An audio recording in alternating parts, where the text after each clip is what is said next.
Bonjour à tous, bienvenue sur Mosaïque. Aujourd'hui, nous nous trouvons au centre du village de Roulin pour ce lundi plutôt venteux de juillet.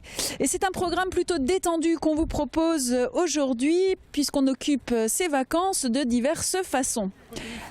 L'info à la une aujourd'hui, c'est du sport avec un effectif renouvelé à 40% et un premier match le 22 août prochain. Le Sarreguemines Football Club est dans les starting blocks pour entamer sa nouvelle saison en CFA2. On connaît à présent les futurs adversaires des faïenciers, 4 équipes de réserve et plusieurs clubs alsaciens aux ambitions affichées. L'occasion de faire le point avec l'entraîneur Sébastien Meyer. Ce sera tout à l'heure dans le journal, mais en attendant, on regarde l'intégrale du programme dans le sommaire. Avec l'agglo, plus belle la vie. Au sommaire aujourd'hui, nous ferons le tour des manifestations qui ont ponctué le week-end. On connaît les adversaires du Sarreguemines Football Club pour la prochaine saison, le commentaire de l'entraîneur. En vacances, on peut aller à la piscine, celle de Houndelin a su garder une dimension familiale. On s'amuse aussi en centre aéré, c'était le cas à Rémelfin. Plus studieux, les jeunes blittériens, eux, s'initient à la cuisine, un atelier qui a du succès. La petite histoire nous parle du moulin de Sarralbe. Customiser ses vêtements pour les sauver d'une vilaine tâche, c'est tendance. Et enfin, Gauthier Pierron du Verrier Gourmand vous propose en entrée des brochettes de Saint-Jacques. L'an dernier, le Regionalverband de Saarbrück fêtait le jubilé des Sonntagsanschluss. 25 ans de concerts gratuits en plein air, replay. Le saviez-vous? Le cloud est gratuit pour l'éducation, en prime avec le leader mondial du logiciel, Microsoft. Pour les pros, la solution c'est le cloud ID Réseau. Tous les dimanches, la musique résonne dans le parc du château de Saarbrück. Organisé par le Regionalverband, l'événement Sonntagsanschluss regroupe toute la journée un public familial. Des concerts en matinée, du théâtre pour les plus jeunes en début d'après-midi pour conclure par des concerts aux accents pop-rock le soir. Le programme est chargé et cela depuis un bon nombre d'années.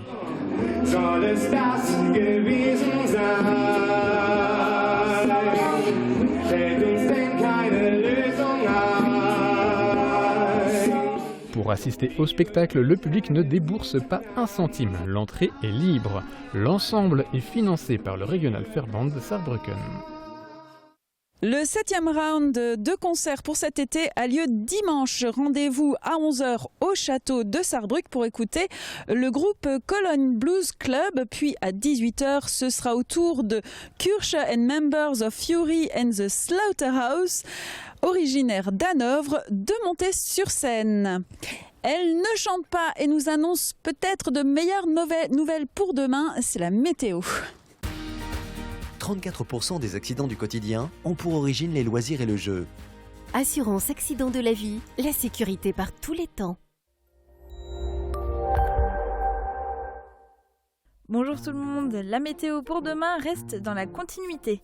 Les nuages conservent un net avantage, notamment en début de journée. Retour ensuite à un ciel changeant et un peu plus lumineux. Une éventuelle ondée reste possible à un moment ou à un autre, mais on reste plus souvent au sec pour cette journée. Par contre, le vent souffle toujours assez fort et se traduit par une légère baisse des maximales. Côté température, les minimales iront de 11 à 14 degrés, les maximales de 19 à 22 degrés. Demain mardi 28 juillet, nous fêtons les Sansons. Le soleil nous accompagnera de 5h57 à 21h12. Et en cette période de moisson, on croirait que les roundballers paissent dans les champs. Tâche ensuite aux fermiers de ramener les bêtes au bercail. Regardez.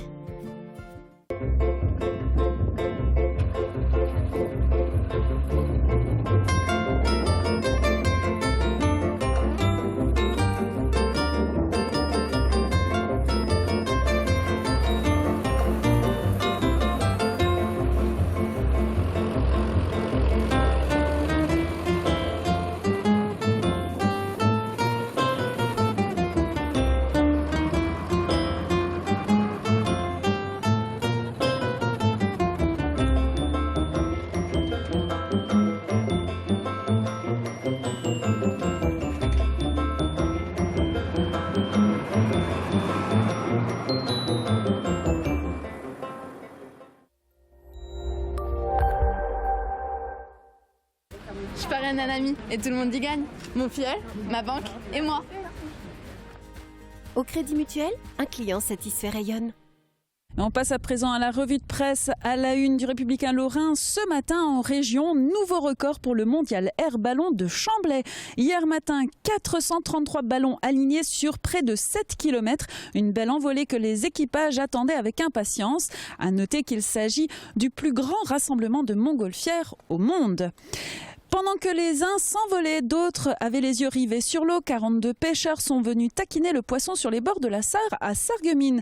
Une seule femme dans le concours et une belle journée pour l'association de pêche Sarreguemines Val-de-Sarre.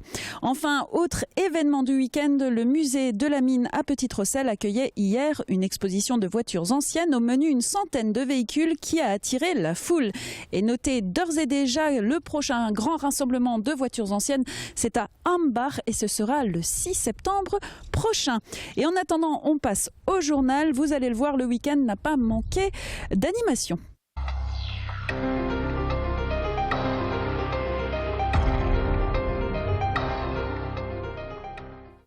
Et on se dirige vers les terrains de foot du Sarreguemines Football Club. L'équipe prépare déjà la saison à venir. Depuis peu, le club connaît ses futurs adversaires. Thomas Drouin est allé recueillir les impressions de l'entraîneur. Pour les footballeurs du SFC, les vacances sont déjà finies. Après une première rencontre amicale contre Nancy, l'équipe menée par Sébastien Meyer enchaîne les entraînements en vue de la saison à venir. Ils ont désormais connaissance de la composition de leur poule en CFA2. De l'avis de l'entraîneur, il s'agit de la plus difficile depuis l'accession du club à ce niveau. Elle comprend en effet 4 équipes réserves, Metz, Nancy, Strasbourg et Reims, une reléguée de CFA, Raon-l'Étape, sans oublier un bon nombre d'équipes alsaciennes aux ambitions clairement affichées. Le calendrier lui aussi est connu et attentivement étudié par l'encadrement du SFC. Il n'y a que la première journée où on est un petit peu dans l'inconnu parce que c'est une réserve qui vient de monter. Après, on va dire que la partie la plus dure intervient après la 7e journée. Ça veut dire que de la 2e à la 6e journée, ce ne sont que des équipes qui vont, entre guillemets, jouer dans notre catégorie. Par contre, à partir de la 7e journée, on va enchaîner tous les gros matchs contre les équipes qui vont justement jouer haut de tableau. Donc nous, c'est déjà clair que notre début de saison va être déterminant. Si on arrive à faire un début de saison intéressant en termes de points gagnés, je pense qu'on va pouvoir lancer une dynamique.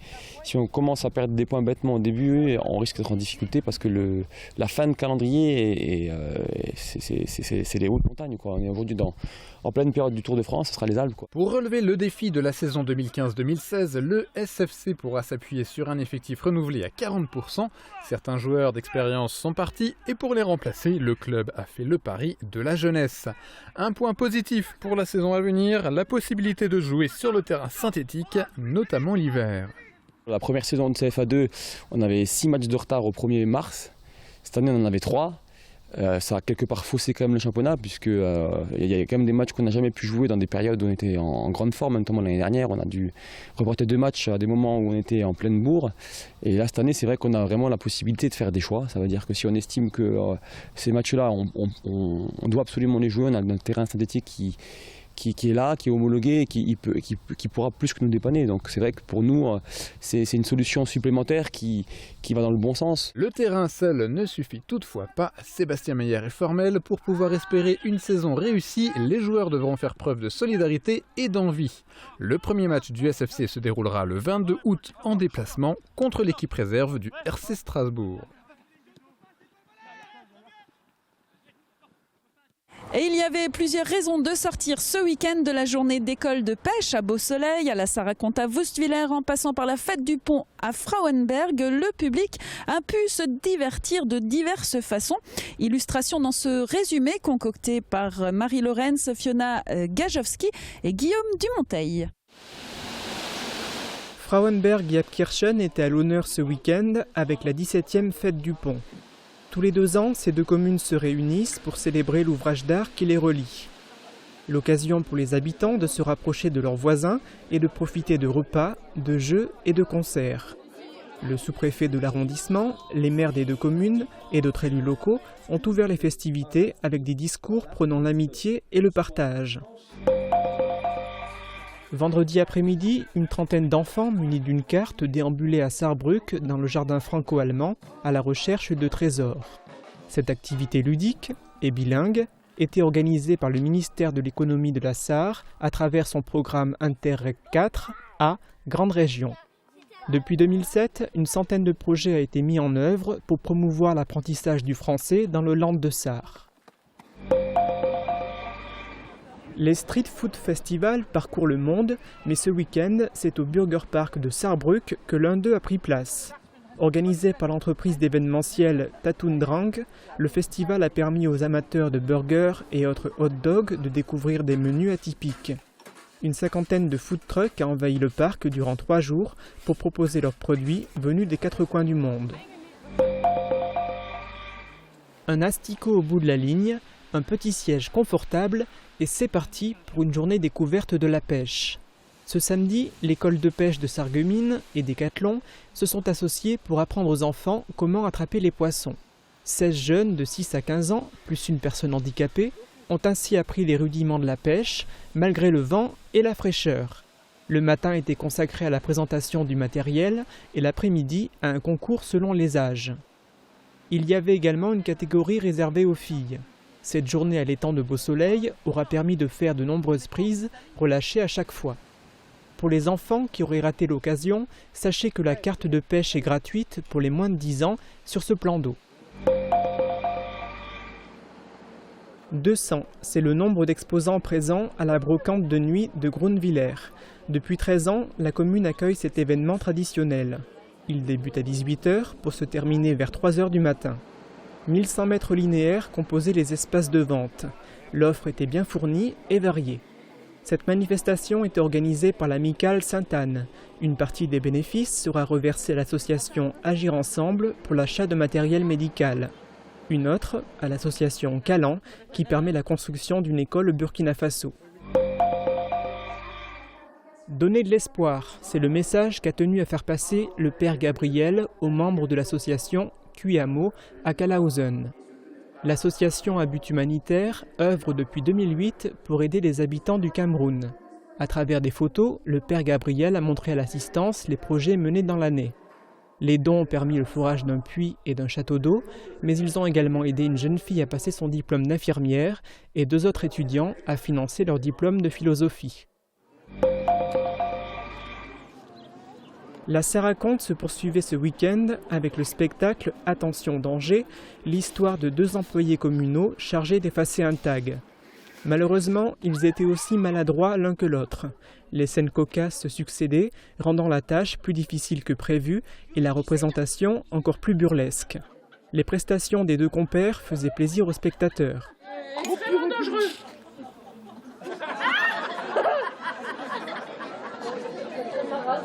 Ça me dit quelque chose, ça.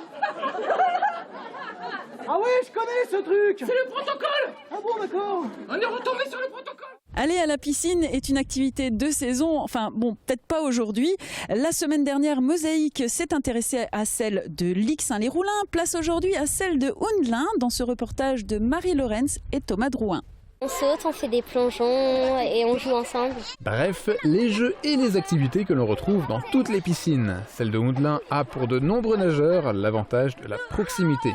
Les personnes croisées au bord du bassin admettent volontiers fréquenter les piscines des alentours, que ce soit à Sarreguemines ou à Sarrebruck, mais pouvoir venir se rafraîchir dans les eaux de la piscine jouxtant la maison du temps libre à Houndelin conserve de nombreux avantages. Avec cette chaleur, je pense que c'est une bonne idée d'avoir une piscine municipale dans un village. Déjà, c'est pas aussi cher que les autres piscines et du coup, ça me permet de venir plus souvent et c'est ce qui est un peu le plus près de chez nous, quoi. C'est plus proche et c'est à portée et c'est beaucoup moins cher. Le prix d'entrée est en effet 1,50 €. La surveillance du bassin de 25 mètres de longueur est effectuée par un maître nageur envoyé par le centre nautique de Sarreguemines. La piscine est ouverte tous les jours de 14 à 19 h et n'est pas réservée aux habitants du village, ce qui permet aux plus jeunes de se retrouver entre amis. La fréquentation reste toutefois très familiale. Le bassin houdelingeois se trouve ainsi naturellement plébiscité pour les premières expériences nautiques. J'apprends à nager sans les brassards. Exact. D'accord. Donc du coup pendant ces vacances, tu profites de la piscine avec papy ? Oui. Une première concluante, le centre aéré Rémelfin-Zétain organisait un accueil de loisirs du 6 au 24 juillet. Il était destiné aux enfants de 3 à 12 ans et ils étaient près de 25 à y participer chaque semaine. Guillaume Dumonteil les a rejoints le temps d'un après-midi. Puis de l'autre sens. Ne cherchez pas de chat, il n'y en a pas. Les miaulements que vous entendez sortent de la bouche des enfants. Ils savent également planer comme les aigles ou sauter comme des kangourous.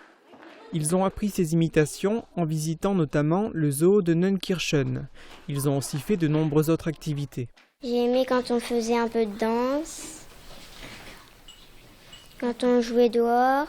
On va à des sorties, c'est bien.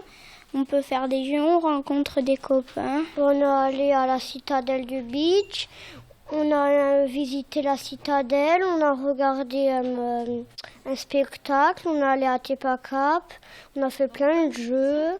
Tout est fait pour ne pas que les enfants s'ennuient. Ils alternent entre les temps calmes et les activités manuelles, ludiques et sportives. Le thème général de ces 3 semaines de centre aéré, c'est les explorateurs. Les parents pouvaient inscrire leurs enfants pour une durée variant de 2 à 5 jours. Ce sont eux qui ont voulu qu'un centre aéré soit créé. Depuis la rentrée scolaire de 2013, ils bénéficient d'un accueil périscolaire au groupement Rémelfin-Zétain. Et donc ils ont voulu continuer. Les enfants sont tout le temps en apprentissage, ils apprennent, ils évoluent. Depuis la rentrée 2014, une semaine de centre aéré était proposée aux enfants durant les petites vacances scolaires. Et là, du 6 au 24 juillet, c'était la première fois qu'un accueil de loisirs était organisé pendant une période de 3 semaines consécutives. Une première expérience concluante qui devrait être renouvelée. Et voici une autre occupation pour les vacances. Il n'y a pas d'âge ni de sexe pour apprendre à cuisiner. À Großbliedersdorf, les plus jeunes mettent la main à la pâte dans le cadre des activités estivales de la commune, comme va vous le faire découvrir Thomas Drouin. On prend une pâte, on coule de l'huile. Après, on met des bouts de pommes coupés dedans et on enroule et on met au four. Voilà la recette du bonbon à la pomme telle que Mathéo a pu la découvrir lors de l'atelier cuisine auquel il a participé au foyer des jeunes de Großbliedersdorf. C'est dans le cadre d'EducSport, les activités estivales de la commune, que les jeunes bliteriens peuvent découvrir les joies de la cuisine tous les mercredis après-midi. Encadré par Véronique Tinès, il coupe, mélange et malaxe. Celle qui donne des cours de cuisine à des adultes et des enfants tout au long de l'année, avoue, c'est une autre manière de travailler lorsqu'il s'agit de faire cuisiner tout un groupe d'enfants débordant d'énergie. Cela passe par la formation de petits groupes dans lesquels les plus âgés aident les plus petits. Malgré tout, aucun prérequis n'est nécessaire. Je leur explique, je leur montre, je leur donne certaines instructions, je leur fais sentir les produits, je leur fais toucher les produits et non, en général ça se passe très bien. Face à l'affluence lors de la première semaine, c'est 2 ateliers successifs qui sont désormais organisés. Et comme toujours en cuisine, après les plaisirs de la préparation, viennent ceux de la dégustation.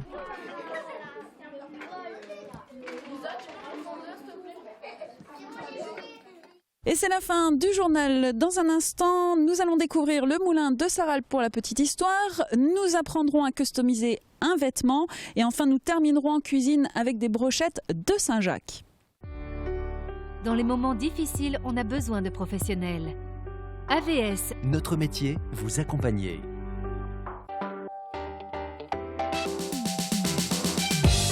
Demain sur Mosaïque, focus sur un lieu unique, la Grange au paysage à Lorenzen.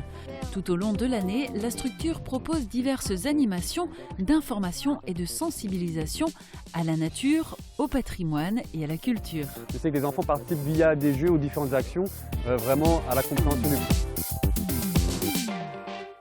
Et comme vous le voyez derrière moi, nous ne sommes pas les seuls à travailler dehors par tous les temps. On passe à présent à la petite histoire. Elle s'intéresse aujourd'hui au patrimoine lié à l'eau à Sarralbe, en découvrant aujourd'hui l'histoire du moulin.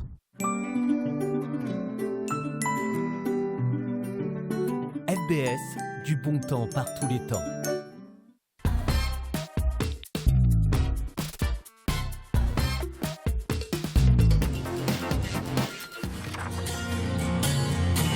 Le grand moulin, ou Stadtmühl, aurait été érigé au XIVe siècle en tant que moulin banal de la seigneurie.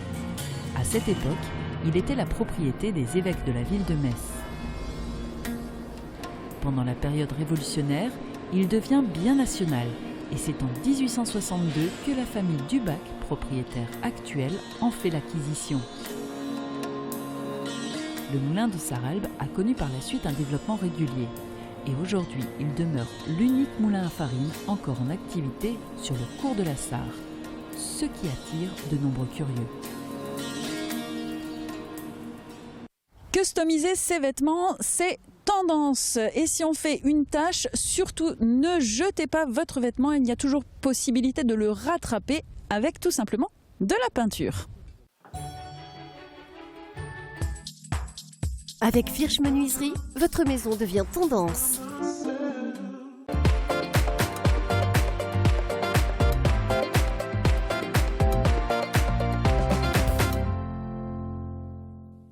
Bonjour à tous, aujourd'hui je vais vous montrer comment on rattrape un vêtement qu'on a abîmé ou taché avec de la peinture pour tissu. Tout d'abord je vais vous montrer comment réaliser un petit papillon sur un t-shirt. Pour commencer, on va placer un support rigide à l'intérieur du t-shirt pour le protéger. Pour la peinture, j'utilise de la peinture pour vêtements que vous trouvez dans tous les rayons loisirs créatifs. On commence par appliquer une base.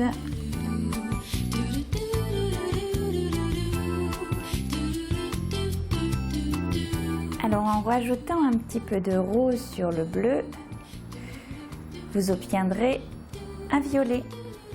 Pour donner un joli mouvement à ce dessin, je peux vous suggérer de décliner ce petit motif papillon en plusieurs tailles et peut-être remonter sur la manche.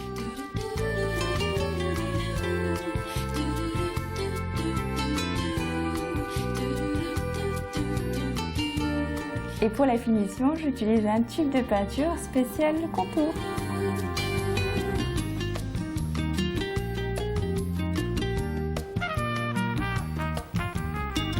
Donc voilà ce que j'ai fait avec ce t-shirt et maintenant je vais vous montrer ce qu'on peut faire avec une robe. Cette robe que j'adore est tachée. Je vais vous montrer comment on va masquer les taches avec des herbes folles. Important, il faut bien tendre le tissu. Et on y va!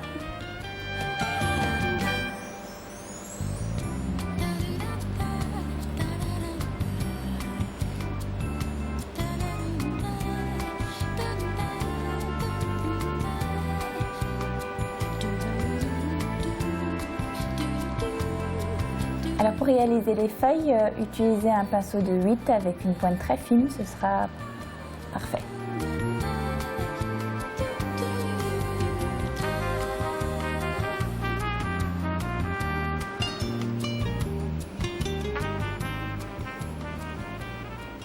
Et voilà le travail, la robe est parfaite, je vais pouvoir encore l'enfiler cet été.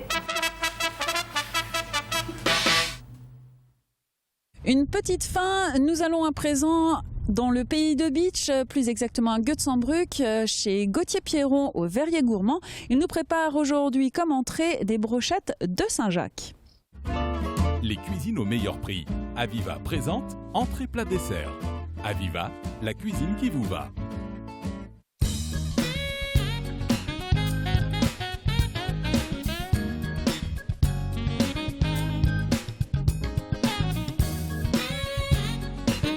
Bonjour, donc bienvenue au Verrier Gourmand. Cette semaine, nous allons vous proposer une brochette de noix de Saint-Jacques et son risotto. Commencez par le risotto. Dans une cocotte, faites chauffer un peu d'huile, ajoutez l'échalote hachée et faites suer. Ensuite, ajoutez le riz. Il faut qu'il devienne translucide avant d'ajouter le vin blanc. Laissez le riz s'imprégner et ajoutez le bouillon et l'eau.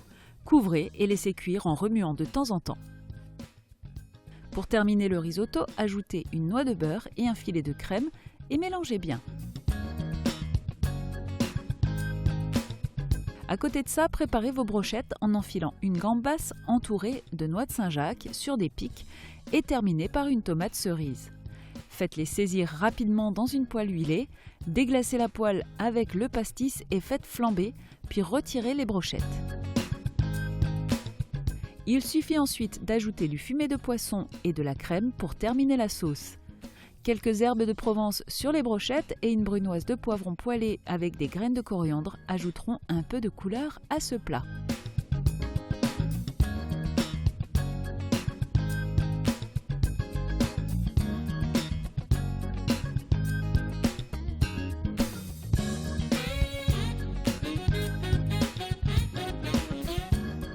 Voilà, donc le risotto, nous on l'a fait nature, mais on peut l'agrémenter avec des petits champignons, avec des légumes, avec plein de choses. Bon appétit!